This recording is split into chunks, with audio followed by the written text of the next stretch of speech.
just hanging out, and I was gonna create a little video about soul contracts and some content around soul contracts. Um, and I know I talked a little bit about it on the YouTube video that I posted the other day, but I wanted to kind of explain a little bit about how the records connect to soul contracts information. So I tell people all the time, when you come, at least to me, for an Akashic record reading, I say, make sure you ask about people in your life, about relationships, patterns that you see.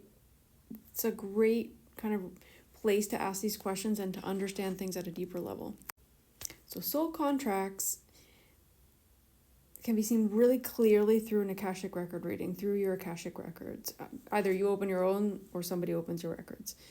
So I'll kind of insert maybe some questions at the end that you could ask, but it helps you understand dynamics. And the good thing about soul contracts is you can see if there's stuff from past lives, if there's anything karmically pending, what the lessons are between the two souls. And a lot of times we have so many soul contracts and they come up and they pop up in different times in our life, and we can ask individually. So I connect to the energy of the person and kind of look at the soul. It almost like looks like a triangle, like the soul contract at the top.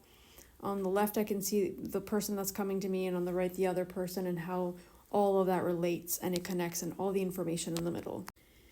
And within asking about the soul contract or the relationship with the person, we can see what the struggles, the lessons, if there's anything pending karmically from a past life, like what that person's there to show you, what you may be there to show them as well, because that's also a very valid question to ask, because it's usually a lot of this back and forth energy. A lot of past lives can come up when we ask about soul contracts. That's when I usually see most of the past life stuff come up.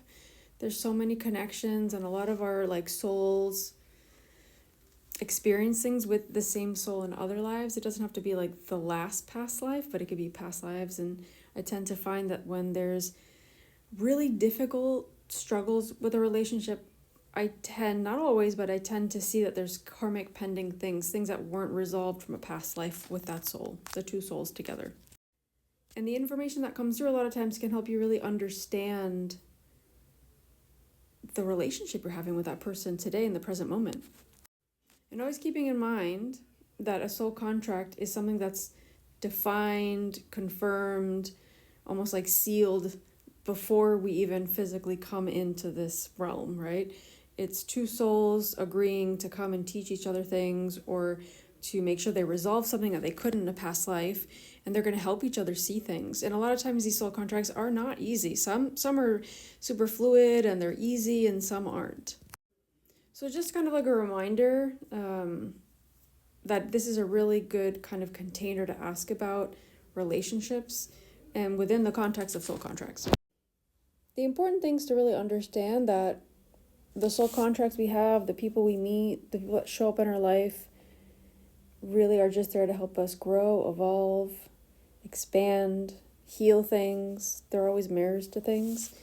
And a reading can help you understand that in a deeper level. I actually talked about information that came through when I did a reading, like one of my first probably 5 readings I got from a reader like ages ago, talking about how I had met somebody and it was really intense and I had very deep feelings for this person and I couldn't understand it, and a lot of past life stuff came up, and it helped just kind of find closure in what I was feeling because I couldn't understand it, and it really helped bring awareness to all of that. So it helped me let go and release and move on. So it can be really, really helpful to understand soul contracts and what part we play in it, right? And what we can do to help better show up or to heal things.